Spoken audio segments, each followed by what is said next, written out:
Hey guys, HDvee here and welcome to a brand new video. Today we've got a ton of new stuff to go over for Pokemon Scarlet and Pokemon Violet, a few small leak updates for the DLC for the Generation 9 games, also some other things to cover for Scarlet and Violet as well. There's a lot to talk about today, so if you're excited for the video, as always, make sure to drop a like down below. Let's try and hit 500 likes, it really helps out. Leave a comment with your thoughts on anything we cover in today's video. Subscribe if you're brand new for daily Pokemon content, ring the notification bell. With all of that out of the way though, let's get into the video and I really hope that you enjoy.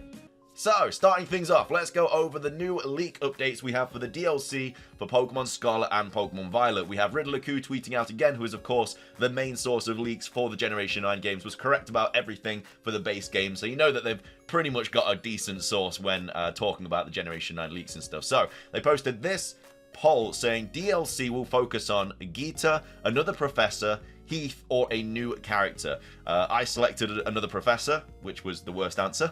Most people selected new character, with Heath in second and then Geeta last. Also interesting that Riddler-Q doesn't go into detail about how many DLC packs there's going to be. He just says the DLC will focus on. So I don't know if this means that like if there's two DLC packs, they're both going to focus on one character, or this just means there's going to be one DLC pack and it's just going to focus on this one character.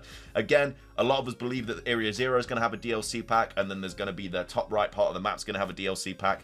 Area Zero is like 99% sure going to have one. It's just whether we have more than that after that's all kind of been like finished and stuff. He then goes on to say chicken was fished. I think that was just translated badly. I have no idea what that is a reference to. And then also we have this poster from Weir saying it's probably Heath, and he's the antagonist this whole time. He's still alive because of the power of the crystals, and so do Arven's parents. His Pokemon game death really happens. Remember when Q said something about imagination? It probably has something to do with that. So is it Heath imagination? So yeah, this was a tweet way back when on the 12th of October before the games came out, and he said, what's the truth of Paradox?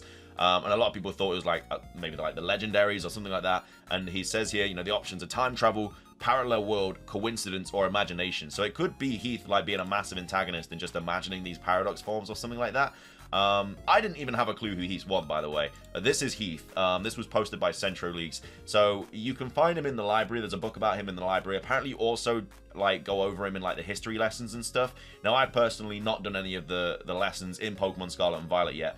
But either way, this is what it kind of says about him. So he looks straight off the bat like an evil dude. Like if there's going to be an antagonist in Pokemon Scarlet and Violet, this guy checks all the boxes. But it says about the author. So Heath, author of the Scarlet book. So he's actually the author of the Scarlet and the Violet book as well. Shown here with his partner Cyclizar, a natural historian as well as a writer. He was chosen for the Area Zero expedition and penned this account upon returning from the Great Crater of Paldea. Cyclizar aided the expedition as well by bearing the team's luggage and equipment. So Cyclizar is of course his like main partner Pokemon, and that's kind of like our world's form of Koraidon and Miraidon. Like Koraidon and Miraidon are paradox forms of Cyclizar, so it could be the sense that, you know, he imagined other forms of his partner Pokemon, which is where Koraidon and Miraidon come from, and maybe his team consists of like what the professors was with like the different paradoxes and stuff, and that's why he like imagined them and stuff. But he looks like an evil dude, and people in the comment section are kind of convinced that it is going to be him. You know, I'm sure it's Heath if rumors are true. Then the third legendary creates imagination, and maybe a paradox imagination of Heath. Heath, we may be going to the land mass that's in the northeast corner of the map and presumably connects to Kalos. It would be cool if we got more Kalos lore here. I totally think the crater was made by the Ultimate Weapon, but I don't think Game Freak would rely on 6th generation.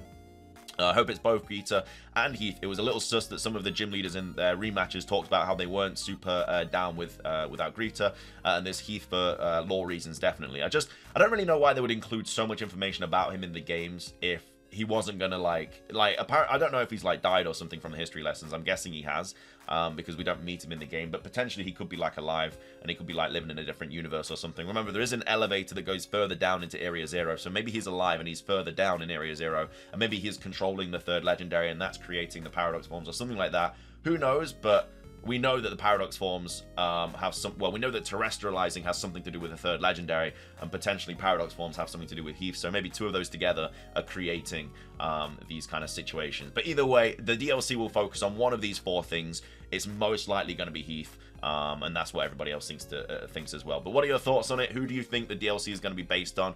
again, I chose another professor. I don't really know why, to be fair, but Heath looks like it is going to be the right answer.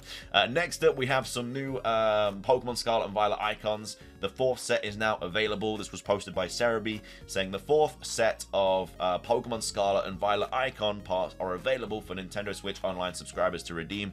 So, yeah, you can get, like, Iona, basically some of the gym leaders, some of the Team Star bosses, a couple of Pokemon like Bellybolt, Cloth as well, Greavard, Gimmighoul stuff. Just another set if you want to redeem it. Available till the 16th of December, so get them whilst you can. But yeah, that is the new set of Pokemon pins which you can download right now.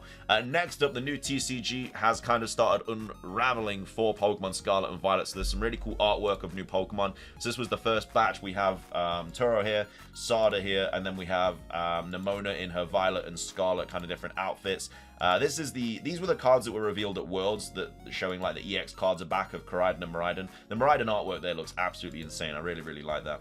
And then we have Growlithe and Arcanine here. So that's Growlithe and this is Arcanine. These cards look really cool. Remember, the 3rd legendary is going to have this face. Riddler-Coup did leak earlier, like way back when, that the 3rd legendary is going to be linked with this kind of face. We know that the 3rd legendary has something to do with terrestrialization, and maybe the creator of it as well. So it would make sense that the 3rd legendary's face kind of appears when they're terrestrializing. But yeah, if you didn't know that, that is what the 3rd legendary's face is apparently going to look like. Something similar to that. We then have Lechonk here. We have Pawmi, and then we also have Smoliv, so some really cool art with it. I'm definitely going to collect this set, 1000%. It looks really cool. Riolu is there, the Lucario. I just love the EX cards, man. I remember growing up getting EX cards, and it's just a bit of a throwback, really. But that's some really cool artwork there for the Lucario. We have the starters here as well, Sprigatito, Fuecoco, and Quaxly. Again, all new artwork of the new TCG cards. And then we have Cyclizar here, a really nice card there, another EX card of Cyclizar. And I think this is just kind of what the boxes are going to look like. So this is what like the packs are going to look like and stuff like that. So yeah, really cool set. I don't think there's anything more on this. No, it's talking about the anime, which again is also apparently going to be finishing soon as well. We got the Quaxly kind of revealed in the latest episode of the anime today.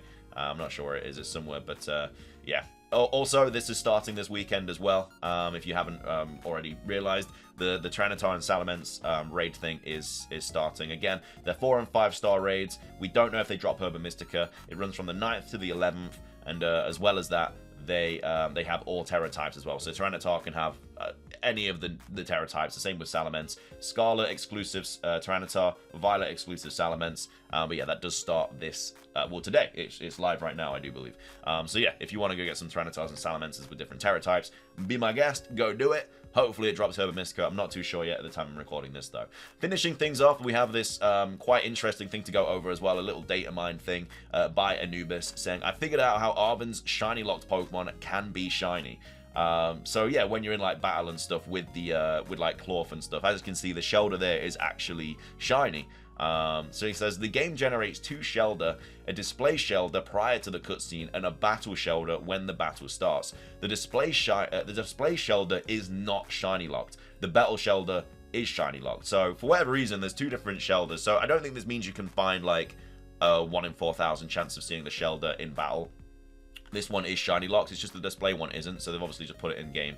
But the display Shelder is level 1 with random IVs, and it's generated right at the cutscene where Titan Cloth eats the Herba Mystica. It has a 1 in 4,096 chance to be shiny. The battle Shelder is level 16 with all 20 IVs, but its shiny state isn't shown, even if you force it shiny. I assume there's something funky with how Game Freak designed Arven's encounters that causes this discrepancy with the shiny lock. I checked Area Zero story multi-battles and didn't see similar behavior. Now, this does not mean start hoping that other shiny locks are broken and you can get those Pokemon shiny. This is a specific quirk for Arven assist battles during the Titan storyline. And then, yeah, I'm confused. The Shelder is the image, it's not the battle Shelder. It is somehow both Shelder. It's generated once for appearance and again for stated stats. So, for whatever reason, but yeah, it doesn't mean that other shiny locks are available in the game. That's why I wanted to kind of put this in today's video, because a few people may see this and be like, oh, okay, well, if that Shelder is shiny locked but can still be shiny, maybe the legendaries can, or the starters and stuff at the start of the game. But no, they're still shiny locked. This is just for Arven's kind of mini storyline. Well, not mini storyline, the Titan storyline.